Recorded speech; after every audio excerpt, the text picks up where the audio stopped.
All right, let's just jump right in. You know that feeling, right? You get this amazing idea for an app, that light bulb moment, but then you hit a wall. The how. How do you actually build it?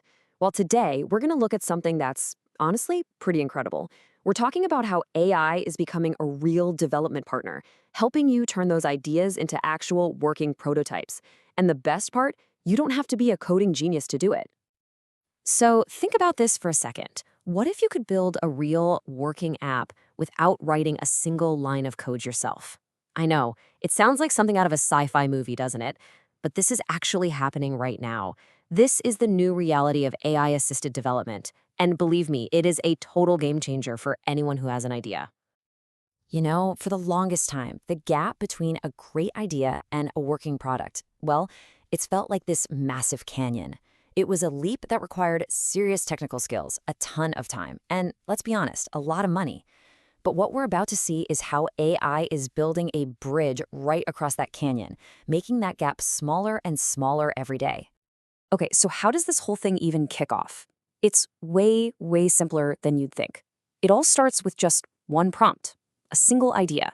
And to show you, we're actually going to build a real app right here, right now. It's going to be a space launch tracker, and you'll see how this whole thing comes to life from just a few words. Just look at this. This is the prompt. I want to create a small app using Python, Streamlit, and Viaduck that displays upcoming space launches using data from a public API. And then the app should be simple and visually appealing. That's it. Notice what's not there? There's no complex code, no jargon, it's just plain, simple English. You're basically just having a conversation, telling your new AI partner what you want to build. And here's where it gets really cool. The AI doesn't just blindly start spitting out code. No, it's smarter than that. It takes that request and instantly comes back with a structured plan. It figures out, okay, I need to suggest a public API to get the launch data. And if you're not familiar, an API is kind of like a waiter for the internet. It goes to the kitchen, which is the server, gets the data you asked for, and brings it right back to your table. So the AI is already acting like a project manager and a developer, all rolled into one. So once we have that plan, we can start building. We're going to assemble this app piece by piece. And every new feature we add, it's just another simple prompt. It's almost like we're snapping together digital Legos. All right, first things first. We need to get the most important stuff on the screen, right? So our first goal is simple.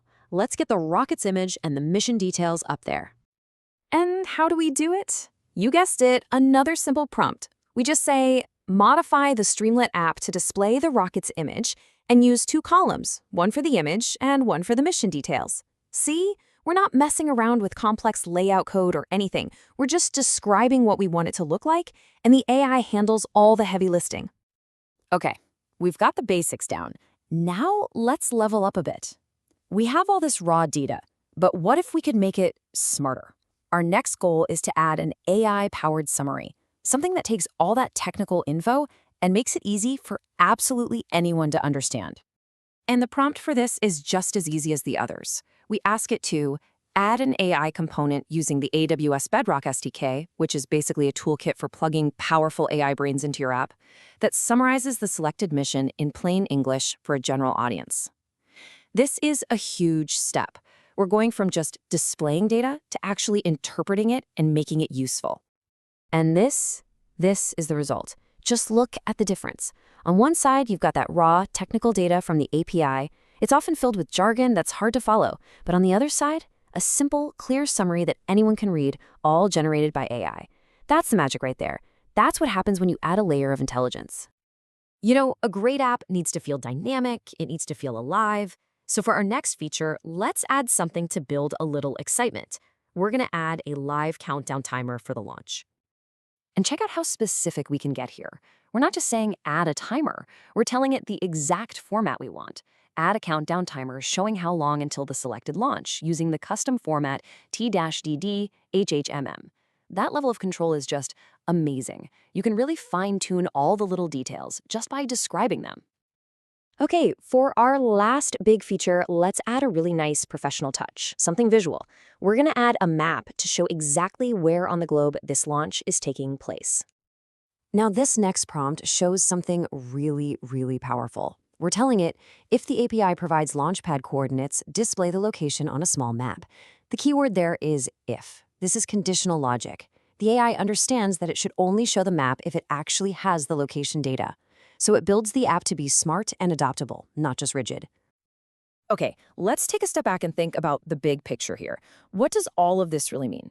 It's a fundamental shift in how we create things. The AI isn't just a tool you use like a hammer, it's an active partner.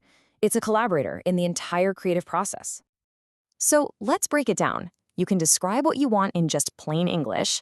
The AI helps you structure the plan, and then it writes the code.